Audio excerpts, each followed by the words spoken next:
back. Okay, so I went to regionals yesterday, and I did pretty. Oh, like I said, I'm gonna just show you the deck list. It's gonna be pretty much card for card the same as the one I took to the ARG, so I'm not gonna take too long in just showing you the cards, and I'll explain a little bit briefly of what it's meant to do. Okay, so basically, the deck is meant to turbo out these guys, your Dinos, Conductor, Overtext. Depending on the matchup, you bring out Overtext, and it'll become preference depending on what you're facing. And then Destrudo is just maxing out too, so you can get to black rolls as fast as you can, because you play like a lot of level 4s, and they all do something. So that won't be like that'll be like your primary bait, or like a blowout card if you feel like it'll devastate them more. But yeah, that's basically what it is. You just start Dino, just getting to this as fast, getting black rolls fast, getting Overtext fast, getting Conductor fast. Okay, so that's what you do. Then you have your support, which would pretty much get you to this. So you have your pendulum, right? Because it's a 1-card scale, and you have a lot of level 4 normal summons that trigger when they're normal summon, like Overtext, your Griffers, and then of course your Armageddonites. Yeah. Like these are all dark. You can pendulum summon all of these, and that just because like I said, if you take this out, then you're gonna be left with just normal summon. But this just gives you the pressure of being able to just pendulum and give a consistent versatility. Whereas if you eliminate this factor, it'll just be one after turn after turn, negate, turn after turn, summon. You know. So what this provides is just amazing. It just gives you, it's just really good. And then of course you play put this over here, pendulum. Okay, then you play of course your hand traps, because there's like 2 FTKs, the pendulum FTK, and then you have the Gemini FTK, so you can't lose to that. Like of course you play Ash, you play Gamma, but I just prefer like I don't know. I think Vela is sufficient enough. I think like. Normally against the pendulum matchup, what you would do is you ogre the first Electromite, because odds are, not really. It depends, but majority of the time you ogre the first one, because whatever they get back off of the astrograph, if they have the astrograph, won't be as beneficial as if you were to Vela if you ogre to the second Electromite. Because like if you Vela the first Electromite, that already it leaves the 2 extra link zones, so they can just pendulum summon to there.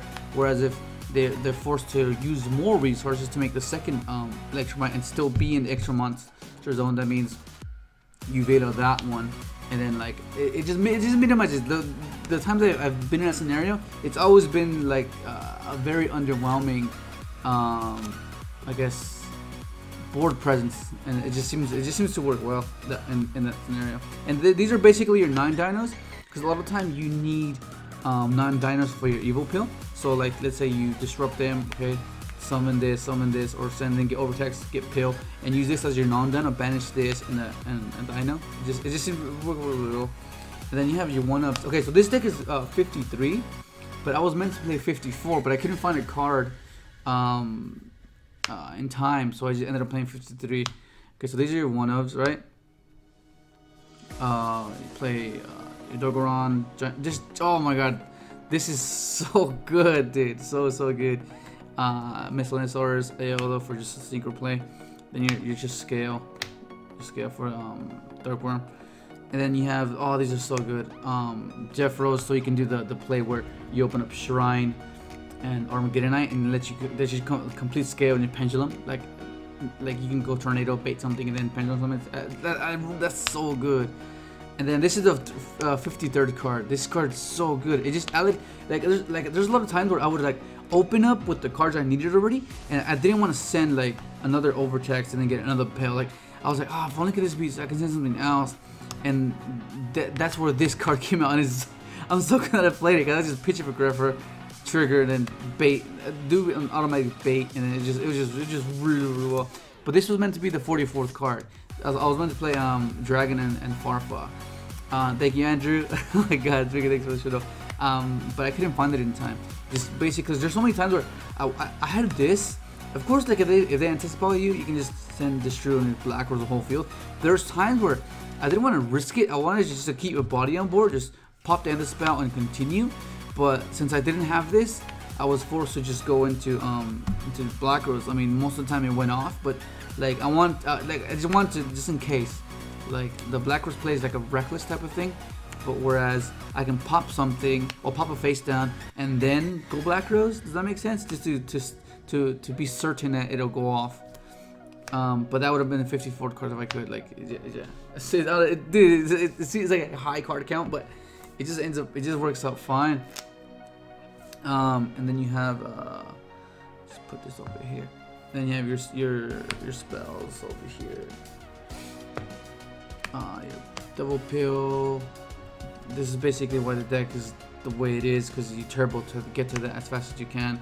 Because that's a pretty intimidating, consistent strategy. If you can just get this and this as fast as you can, like with backup, like cantrip, it's really good. Then you can have falso digs. Dude, I need to get supers, man, dude. Your shrines, and then of course you have your. Just put that there. Yeah. Your allures, and then of course your twin twisters. Going second, like this deck is meant to go second every single time. Like you want to go second. That's what you want to do. Like the only time you don't want to go second is against 60 card decks, because against 60 card decks, all it takes is a conductor and a dweller, and you're pretty much good. Like they can't push. Like they can't do anything past that. Like they just can't. Like it's just, this is how it is. And like that's the only exception. You don't want to go first. Like if you know they're playing 60 cards, you go first and make dweller conductor as fast as you can. And anything else, it doesn't matter. You like the entire day, I went second like the entire time, unless it was a Dino. Oh, unless it was tricksters as well. Tricksters is a bit tricky though, because normally you would side in like Called by the Grave, so like so you won't lose the drone lock combo. But I don't know. It just seems like it's manageable. You can just chain twister, chain it, so it won't happen. Then you have your one of Rhoda, Monster Born, Police. Oh my god, these are insane, dude. But yeah, like I said, if the only addition would be just this, and it just works perfect. Dude, like I didn't break once. I didn't break once at all. And of course, it's for those of you that are like, oh, what if you draw like, what if you draw all this? Well, of course you know what happens. Come on, it's a variance. It's a game of variance. Like you don't always gonna be statistically right. You know, it's just how it is. But the simple fact of it's like this where if you don't have it, you don't have the chance of drawing it. Does that make sense? Like it's just, I don't know. I like how it works. It's just so the strategy is like pretty basic, but it just works fine. Like just dude, it's so good. Oh, but I messed up. And I'll try to get through this as fast as I can and explain the rounds. There was 9 rounds. I went x-2. You have this when you go second against Draco, against 60 card decks, or against like just anything. Whenever you go second, you feel like cantrips are not really like it just won't benefit you as much. Called by the Grave, any Mech Knight Invoke, 60 card decks, or just graveyard oriented. Like against Paleo, it's pretty good because like they tribute Toad, you just banish the Toad, and then just don't get anything. It's so funny. Then you have of course your Cosmic Cyclones, it's Draco. Against heavy decks, and then this against Draco as well. And then this is gonna be good against Dark Lair because I can't tribute at all. So that's gonna be really good. Because that deck can be. I think once someone figures out how to like make a proper deck, dude, it's gonna be pretty intimidating. Like, dude, it's pretty insane. And then of course you have your extra deck. You have Curious to get over number 41 because you want something to be able to do it within the deck without having to hard draw it. You know. Other than it's cards it already has. Lagia, Dogo, Insane. Oh my god. 41, Tornado. Castel. Oh, I love Castel. Castel is just, it's so good, dude. Dweller. And of course you have your Synchros. Crystal Wing. Samurai Destroyer. Then you have, this was a new addition I was trying out. Because like, there's a lot of times when I open up like really weak, I'll have like Armageddon Knight and hand traps. And they would make me go first, and I'm like, oh man, I don't want to send Overtext and banish hand trap. So I was like, okay, I'll just send Strudo and have some sort of a disruption, and this can negate well, it depends on how they try to negate, but like negates Astrograph, negates level 5 or higher. Basically, like the maiden, that off chance of masterpieces like unaffected by spawn traps, and you're golden. Which is, I don't know, it just felt like it was just good. And then of course Black Rose, and then Chimbara. This lineup is so good. But I think once the new FA comes out, I think I'm gonna cut. I'm not sure what I'm gonna cut, but I'm gonna add it for sure, because that's gonna be like hand traps and a spell negate, spell trap negate. That's just really good. Okay, so those 9 rounds. Round 1, I played against the Lair of Darkness, like a variant of it. I'm saying it's pretty intimidating, because like the girl, she's so good, dude. You just tribute, reveal 3, and add a trap. It's like, that's so good. And especially you can tribute your opponent's monster if you have a field spell. It's like doing each player's turn, so you can disrupt them that way. Like tribute their monster, add a trap, and that's crazy. Like you can tribute anything, and like I saw a vortex being tributed. I was like, oh crap, you can't even respond to it because it's tribute cost. I was like, wow. And then I was talking to freaking Austin was talking about just ideas of what you can do with it. Like you could use it with paleo. I was like, oh, you can use it with paleo. Just reveal it, and then get your paleo trap, and that's pretty crazy. But anyways, yeah, I ended up winning. I won 2-0. It was pretty scary. I was like, I wasn't sure what to expect. Round 2, it was what was it? Evil Swarm. It was 2-1. If you can have like a bunch of back rows, like lose 1 turn and skill drain. I was like, okay, that's gonna be pretty scary. And then I ended up taking it. And then round 3 was against Spiral. It was really weird. I almost like game 1. I think what happened game 1? I think I'm not sure what happened. I think I got it. I can't remember. I think I got that one in game 2. I Veiler, and then he goes Soul Charge. I think I miscalculated. I was like, oh, if he has Soul Charge, he has Soul Charge. And then game 3 was just, I think it was just too overwhelming. I had open up Crystal Wing, because I was assuming that I had to play around Ash, because I wanted my Conductor to stick. Because I know if you have Conductor, then it's pretty hard to play around that with Spiral. And then I was like, okay, so I'll try to bait out the Ash, and he just wasn't going to. And I was like, okay, then I'll just go Crystal Wing, and then I'll do Pill after. And then he did have Ash. I was like, dude. But I ended up taking that one. It was 2-1. And then round 4 was just Trickstar. Was, oh my god, the drone lock combo was just, oh my god. I don't know how to talk about that, but that was a pretty good game. So I lost that one, round 4. And then round 5 was against Pendulum Magicians. It was just like, I can't really remember what happened, but I just know that it was like really underwhelming. And I just ended up pushing past like all of his defenses and just going for game. It was 2-0. Round 6 was against Dino. Oh my, I messed up hard on that one, dude. Okay, so he had like an insane board. What did he have? He had Dolka? Can't remember. Okay, I'm pretty sure he had what do you have? He had Dolka. Pretty sure he had Oviraptor. Yeah, Dolka, Oviraptor, Giant Rex, and Conductor, I think. Pretty sure. I want to say Conductor. Pretty sure it was Conductor. Yeah, he had like this on field. Like it was like pretty crazy. Like that engine Giant Rex, and I was like on 800 life points. I had Set Call by the Grave and Chalice, and then he had Lost World, so it was like I didn't have a token, so I was okay. I'm fine. I top deck a freaking he had materials, by the way. He had 2 materials. And then what happened? I ended up top decking the Kaiju. I ended up I was like, oh, I got this. I got excited. And I just tributed the Conductor and special summon the Dino, the Kaiju, and it was a Dino. I was like, oh my god, I forgot about that. I gave him a token, so then I couldn't target this to summon my Oviraptor, and then it was just such a misplay. I was so bad, but anyways, it happened. Gonna just cool down for a bit.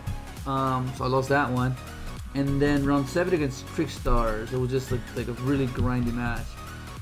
I ended up taking it. It was 2-0. Yeah, it was just really crazy. It was crazy. Then run it against Paleo. That was pretty scary. He's just like open with a bunch of back row, and then just pass. In both games, it was just like he couldn't get to his frogs. He couldn't get to his toad. So I ended up just overwhelming him. Then the last round was against Joey, dude. That because playing 60 card Dino, zombie Dino. I'm pretty sure it is that, yeah, with Brilliant Fusion. Yeah, Brilliant Fusion. Oh my god, that was, dude. Okay, game 1 I get it. game 2, he just gets to like do like an insane board, like Nap Beast, Conductor, freaking Overtext, Snow Engrave, and it was just too much, man. I lost that one. Then game 3, he opens up really underwhelming. He just ends on Dweller, and I think that's it. And like a Gamma in hand. It was really weird, but I ended up taking it. Oh my god, it was so freaking close. That was like that was freaking insane. I was like, oh, this is gonna make it or break it, cause like, yeah, cause at that point I didn't want to go x3, so like I managed to stay x2, so that was really cool. But yeah, dude, freaking Austin, I gotta give you a shout out, man. Thanks for the ride, man. That was freaking awesome, dude. Then freaking Jerry, Carlos, Mark, dude, freaking putting the thought rulers, freaking with a Dino. Oh my god. And then Andrew, dude, Andrew, thanks for the Shadow. And then James, man, James, dude. Oh my god, just didn't make me feel so special. He's like, oh, I think he signed my left videos. I was like, dude, here you go. I signed him. I was like, dude, I guess awesome. But yeah, and then David, Danny, Christian, man, thank you for letting me stay at your house. Cause like these past last ARG. And then yesterday's regional just let me stay at the house. Like, dude, that's freaking awesome, dude. I was so, thank you so much. But yeah, and then Vito, man, thanks for the ride, dude. That was freaking, dude. Oh my god, that was freaking awesome. It was these past two events were just cool. But that's pretty much it, dude. That's gonna be it for the deck profile. But like, yeah, dude, like 54, like just, oh man, it's just like, dude, it just works fine. It just worked, dude. These 2 editions just give the toolbox just another level. Like these 2 just, oh my god, it's so good. Just pop whatever you want, banish the bait, instant bait. Like, dude, so good, man, so good. Oh my god. But anyway, that's pretty gonna be it. Hopefully you enjoyed the video, and thanks for watching.